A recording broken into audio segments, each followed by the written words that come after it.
And இப்போ வந்து இங்கே பார்க்கலாம், திரும்பி என்னுடைய SQL connection.cs ஃபைலுக்கு வரேன். அண்ட் இங்கே வந்து சம் சேஞ்சஸ் பண்ண போகிறேன். அண்ட் சேம் டைம் என்னுடைய பக்கத்தில் என்னுடைய web.config ஃபைலும் இருக்கு. அண்ட் இந்த இடத்துல பார்த்தீங்கன்னா நம்மளுக்கு நம்முடைய கனெக்ஷன் ஸ்ட்ரிங் எங்கே மென்ஷன் பண்ணியிருக்கோம். அந்த கனெக்ஷன் ஸ்ட்ரிங் ஓப்பன் பண்ணிவிட்டு கனெக்ஷன் ஸ்ட்ரிங் க்ளோஸ் பண்ணியிருப்பாங்க. அண்ட் ஆட்ன்ற டேக் போட்டு நம்மளுக்கு இந்த கனெக்ஷன் நார்த்விண்ட் கனெக்ஷன் ஸ்ட்ரிங் 1 இருக்கு. அண்ட் கனெக்ஷன் ஸ்ட்ரிங்கில் வந்து நம்ம அங்கே மென்ஷன் பண்ண அந்த data source localhost /SQL Express and initial catalog Northwind integrated security true அப்படின்னு இருக்கு. அண்ட் ப்ரொவைடர் நேம் வந்து system.data.sql client நம்முடைய கனெக்ஷனை ஹேண்டில் பண்ணுறதுக்கு. ஓகே, ஸோ ஆல்ரெடி நம்மளுக்கு இங்கே கனெக்ஷன் ஸ்ட்ரிங் டிக்ளேர் ஆகிருக்கு. ஸோ நம்ம இந்த இடத்துல கொஞ்சம் மாடிஃபிகேஷன் பண்ணலாம். நம்ம இங்கே டேரெக்டாக இதை மென்ஷன் பண்ணணுன்ற அவசியம் கிடையாது ஒரு வாட்டியும் இந்த கனெக்ஷன் ஸ்ட்ரிங்கை. ஏன்னா நமக்கு web.config ஃபைலில் ஆல்ரெடி இங்கே கனெக்ஷன் ஸ்ட்ரிங் மென்ஷன் பண்ணியாச்சு. ஸோ இதை வந்து நம்ம மல்டிபிள் டைம்ஸ் நம்ம யூஸ் பண்ணிக்கலாம். ஸோ இந்த இடத்துல நான் கொஞ்சம் மாடிஃபை பண்ணுறேன்.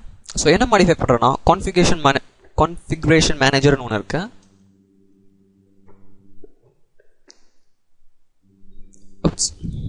ஸோ அதுக்கு முன்னாடி நம்ம வந்து இங்கே ஒரு நேம் ஸ்பேஸ் மேலே ஆட் பண்ண வேண்டியது இருக்கு. அதை நம்ம ஆக்சஸ் பண்ணோம்னா அது என்ன நேம் ஸ்பேஸ்னா just using system.configuration.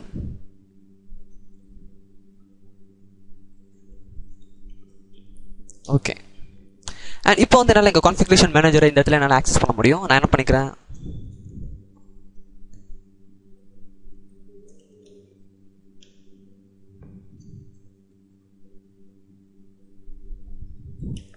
configuration manager dot and இந்த இடத்துல வந்து என்னோட SQL ஸ்ட்ரிங்ஸை நான் மென்ஷன் பண்ணுறேன். Connection string and square bracket open and close. And இதுக்குள்ளே வந்து 2 டபுள் கோட்ஸ் போட்டுக்குங்க. அண்ட் இதுக்கு நடுவில் வந்து என்னுடைய கனெக்ஷன் ஸ்ட்ரிங்கை நான் ஸ்பெசிஃபை பண்ண போகிறேன். அதாவது என்னுடைய கனெக்ஷன் ஸ்ட்ரிங் என்னென்னா என்னுடைய web.config ஃபைலுக்கு போய்க்கிறேன். இங்கே நார்த்விண்ட் கனெக்ஷன் ஸ்ட்ரிங் 1 இருக்கு இல்லையா, ஸோ அதை நான் ஜஸ்ட் காப்பி பண்ணிக்கிறேன். காப்பி பண்ணிவிட்டு என்னுடைய என்னுடைய MySQL connection.cs ஃபைலுக்கு வரேன். ஸோ இந்த இடத்துல நான் பேஸ்ட் பண்ணுறேன். So configuration manager dot connection string. So இந்த கிளாஸை என்னால் இந்த கிளாஸ் வந்து இந்த நேம் ஸ்பேஸ்க்குள்ளே தான் இருக்குது. ஸோ அதுக்காக தான் நான் இந்த நேம் ஸ்பேஸ் யூஸ் பண்ணேன். ஸோ இந்த நேம் ஸ்பேஸ் யூஸ் பண்ண தான் என்னால் இதுக்குள்ளே இருக்க ஆப்ஜெக்ட்ஸ்லாம் என்னால் யூஸ் பண்ண முடியும். அண்ட் இந்த ஓப்பன் அண்ட் ஸ்கொயர் ப்ராக்கெட்ஸ்க்கு நடுவில் அதுக்கப்புறம் ஜஸ்ட் டாட் வச்சு திரும்பி என்னுடைய கனெக்ஷன் ஸ்ட்ரிங்ஸை நான் கால் பண்ணுறேன்.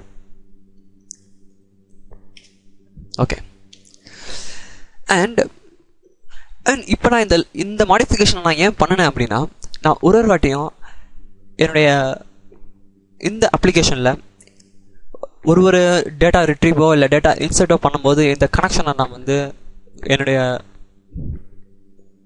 விஷுவல் ஸ்டுடியோவுக்கு சொல்ல வேண்டியது வரும்.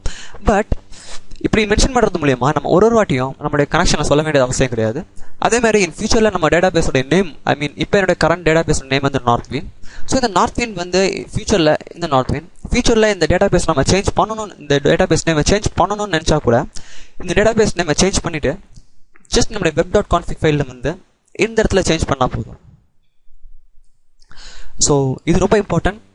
ஸோ இதுதான் நம்முடைய கனெக்ஷன் ஸ்ட்ரிங்குக்கு ஸ்டார்டிங். இப்படி நம்ம கரெக்டாக பண்ணி வச்சுட்டோம்னா நம்ம ஃபியூச்சரில் நம்மளுக்கு ஒரு வாட்டியும் நம்மளுடைய இந்த கனெக்ஷன் ஸ்ட்ரிங்கை நம்மளுடைய கோடில் சொல்லணுன்ற அவசியம் இருக்காது. ஸோ அதுக்காக தான் இந்த மாதிரி ஒரு செட்டப்பை நம்ம இப்போ கிரியேட் பண்ணியிருக்கோம். ஸோ இந்த டியூட்டோரியல் முழுக்க நம்ம இதை வந்து ஃபாலோ பண்ண போகிறோம்.